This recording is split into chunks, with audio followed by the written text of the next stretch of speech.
श्रीमद् भगवद गीता नवम अध्याय श्लोक संख्या 20 से लेके श्लोक संख्या 34 तक।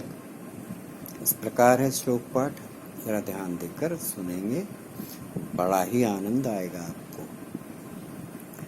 त्रैविद्यामां सोमपाः पूत पापा यज्ञैरिष्टास्त्वा स्वर्गतिं प्रार्थयन्ते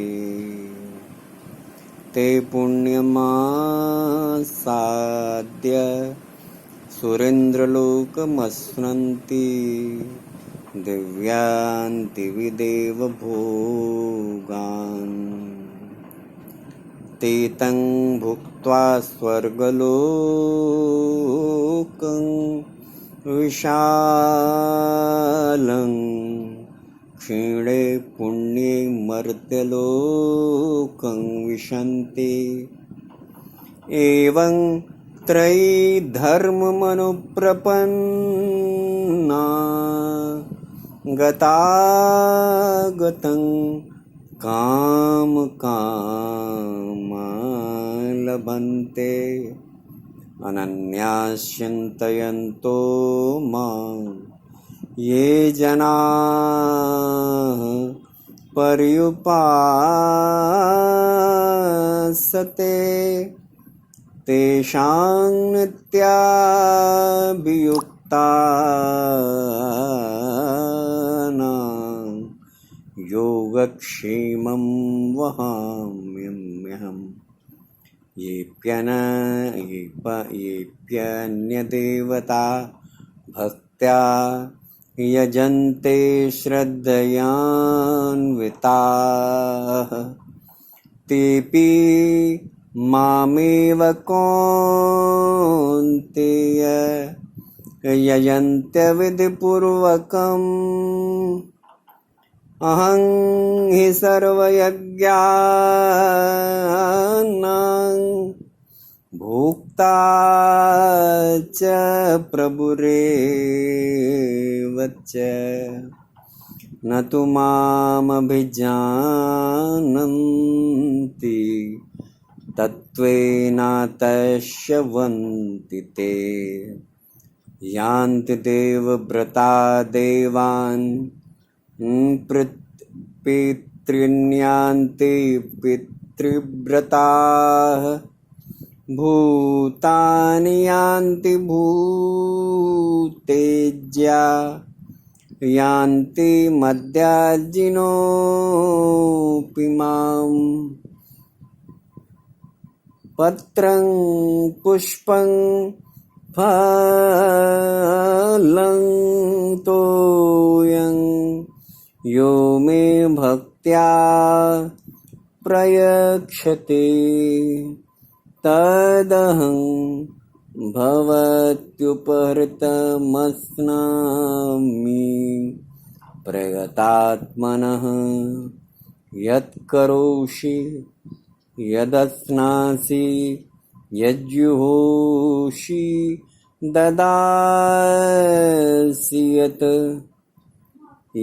यस्यसि कौन्तेय तत्कुरुष्व मदर्पणम्।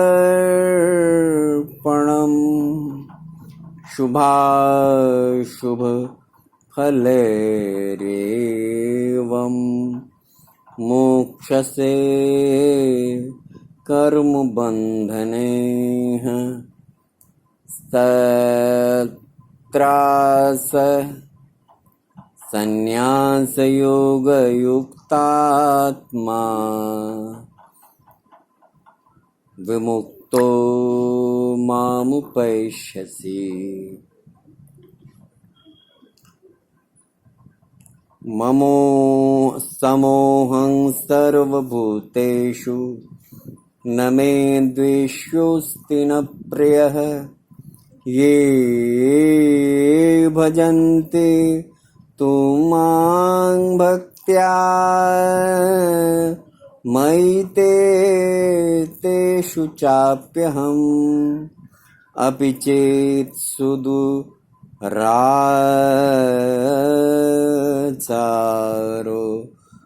भजते मामनन्यभाक् साधुरेव च मन्तव्यः सम्यग्व्यवसितो हि सः क्षिप्रं भवति धर्मात्मा शश्वक्षान्तिं निगच्छति कौन्तेय प्रतिजानीहि न मे भक्त्यः प्रणश्यति न मे भक्तः प्रणश्यति मांगे पार्थ विपाश्रित्य येऽपि स्युः पापयोनयः स्त्रियो वैश्यास्तथा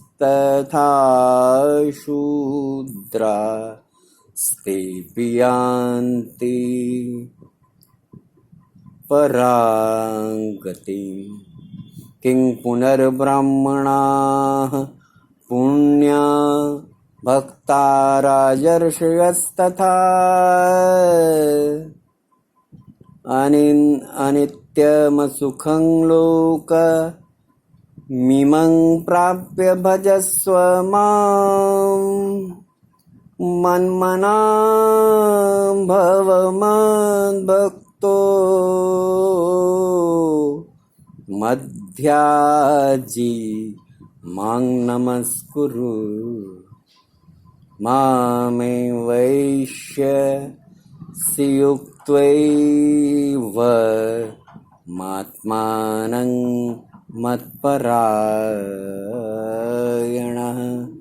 मात्मानं मत्परायणः मात्मानं मत्परायणम्।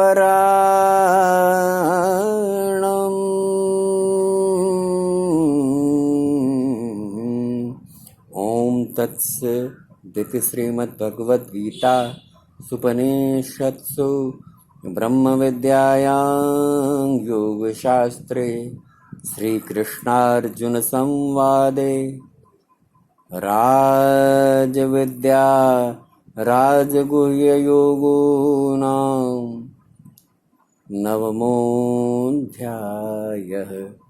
अभी आप श्रीमद् भगवद गीता के नवम अध्याय का पाठ सुन रहे थे, श्लोक संख्या 20 से लेकर श्लोक संख्या 34 तक का। अब इसका सरल और सहज शाब्दिक अर्थ प्रस्तुत है, बड़ा ही आनंदप्रद है और आपके जीवन में चलने वाले रास्ते यानी जीवन मार्ग के बारे में बताएगा। कैसे चलें, कैसे आगे बढ़ें, कैसे अपना रास्ता तय करें, तो वो इस प्रकार है। आप उसे ध्यान से सुनेंगे और इसका आनंद लेंगे कि परंतु जो तीनों वेदों में विधान किए हुए सकाम कर्मों को करने वाले और सोम रस को पीने वाले एवं पापों से पवित्र हुए पुरुष मेरे को यज्ञों के द्वारा पूज कर स्वर्ग की प्राप्ति चाहते हैं, वे पुरुष अपने पुण्यों के फल स्वरूप इंद्रलोक को प्राप्त होकर स्वर्ग में दिव्य देवताओं के भोगों को ही भोगते हैं। वे उस विशाल स्वर्गलोक को भोग कर पुण्य क्षीण होने पर मृत्युलोक को ही प्राप्त होते हैं।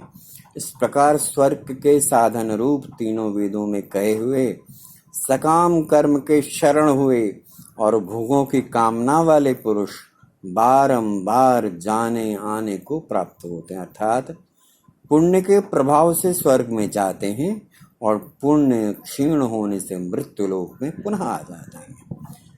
जो अनन्य भाव से मेरे में स्थित हुए भक्तजन मुझ परमात्मा को निरंतर चिंतन करते हुए निष्काम भाव से भजते हैं, उन नित्य एक ही भाव से मेरे में स्थिति वाले पुरुषों का योगक्षेम मैं स्वयं प्राप्त कर देता हूँ। हे अर्जुन, यद्यपि श्रद्धा से युक्त हुए जो सकामी भक्त दूसरे देवताओं को पूजते हैं वो भी मेरे को ही पूजते हैं, किंतु उनका यह पूजना अविधिपूर्वक है, अर्थात अज्ञान पूर्वक है।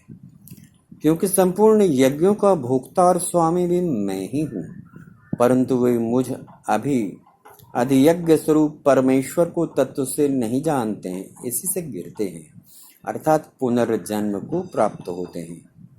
कारण यह नियम है कि देवताओं को पूजने वाले देवताओं को प्राप्त होते हैं, पितरों को पूजने वाले पितरों को प्राप्त होते हैं, भूतों को पूजने वाले भूतों को प्राप्त होते हैं, और मेरे भक्त मेरे को ही प्राप्त होते हैं। इसलिए मेरे भक्तों का पुनर्जन्म नहीं होता है। हे अर्जुन, मेरे पूजन में यह सुगमता भी है कि पत्र, पुष्प, फल, जल इत्यादि जो कोई भक्त मेरे लिए प्रेम से अर्पण करता है, उस शुद्ध बुद्धि निष्काम प्रेमी भक्त का प्रेम पूर्वक अर्पण किया हुआ वह पत्र पुष्पादि में सगुण रूप में प्रकट होकर प्रीति सहित खाता हूँ। इसलिए हे अर्जुन, तू जो कुछ कर्म करता है, जो कुछ खाता है, जो कुछ हवन करता है, जो कुछ दान देता है, जो कुछ स्वधर्माचरण रूप तप करता है, सब कुछ मेरे को अर्पण करते हैं।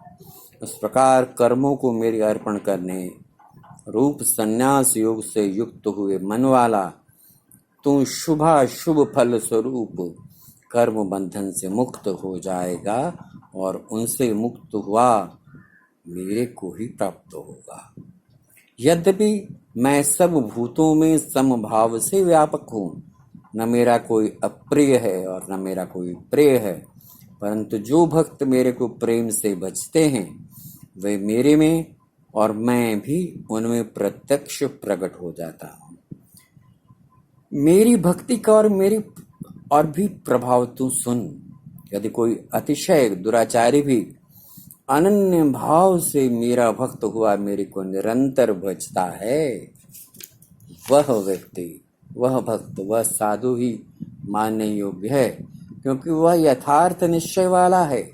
अर्थात उसने भली प्रकार से निश्चय कर लिया है कि परमेश्वर के भजन के समान अन्य कुछ भी नहीं है। कितनी अच्छी बात है, परमेश्वर के भजन के समान अन्य कुछ भी नहीं है। इससे बड़ा तो भगवान क्या कह सकते थे। और फिर इस आज के प्रसंग में उन्होंने कहा है, मैं योग क्षेमम वहां, मैं तुम्हारा सब भाग उठा लूंगा। इतना आश्वासन नहीं है, वादा नहीं है, ये निश्चितता है कि भगवान कहते हैं मैं हूं, मैं उठाऊंगा। तो इससे ज्यादा एश्योरेंस क्या चाहते हैं जीवन में। भगवान तो स्पष्ट कर रहे हैं, हम जरा सा वो एश्योर करते हैं तो विश्वास कर लेते। भगवान स्वयं सच्चिदानंद परम ब्रह्म घोषणा कर रहे हैं कि योग क्षेमम वहां में, और क्या चाहिए। तो आइए उनके हाथों में अपने जीवन की बागडोर सौंप दें, अपने जीवन की रास उनको समर्पित कर दें और निश्चिंत होकर जीवन जिए। अभी आप सुन रहे थे भागवत, श्रीमद् भगवत गीता के 9वें अध्याय से पाठ सुन रहे थे, उसका अर्थ शाब्दिक सुन रहे थे, और कितना सुंदर भाव था। योगक्षेमम वहाम्यहम्, मैं तुम्हारा समस्त भार अपने ऊपर, अपने द्वारा उठा लूंगा। और भगवान भार उठा लें तो भार का रह जाएगा, मन आनंद से भर जाएगा, जीवन यात्रा सहज और सुगम हो जाएगी, और फूलों की सेज जैसी, फूलों से भरे हुए रास्ते जैसे यात्रा की स्थिति हो जाएगी। खूब आनंद से यात्रा होगी। तो आइए भगवान के हाथों में अपने जीवन की बागडोर सौंप लें और निश्चिंत होकर चल पड़ें वही अनंत रास्ते पर, जहां बस आनंद ही आनंद है, प्रतिक्षण आनंद है, प्रतिक्षण आनंद से भरा हुआ है। तो आइए इस आनंद में चलें। मैं हूं कविंद्र मिश्रा और मेरा ये चैनल है। आप कृपा करके इसे सब्सक्राइब यदि आपने नहीं किया है तो कर दें, और लाइक और शेयर भी कर दें, जिससे जो आनंद आपके जीवन में भौतिक, दैहिक, दैविक रूप से तीनों तापों का जो नाश इस क्रिया से, इस सुनने से मात्र से हो रहा है, गीता पाठ से होता ही है, तीनों तापों का नाश होता है और आध्यात्मिक और भौतिक दोनों तत्व का, दोनों धन का लाभ होता है। तो ऐसा लाभ उनके जीवन में भी पहुंचे और बेल आइकन भी दबा दीजिएगा, उसे भी दबाने में न भूलिएगा। तो आइए एक बड़ा पावन कर्म करते हैं, यानी भगवत नाम संकीर्तन करते हैं। कलयुग केवल नाम आधार, कलयुग में केवल भगवान का नाम ही आधार है, इसी का आधार हम ग्रहण करें, भगवान के नाम का संकीर्तन करें। आइए मेरे साथ आप भी दोहराइए, ऐसे दोहराइए कि ओम नमो भगवते वासुदेवाय, ओम नमो भगवते वासुदेवाय, ओम नमो भगवते वासुदेवाय।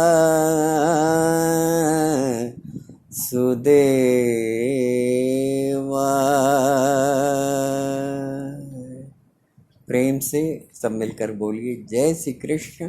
भगवान आपके जीवन में आनंद ही आनंद भर दें, सुख ही सुख भर दें, मेरी मंगल कामना। जय श्री कृष्ण।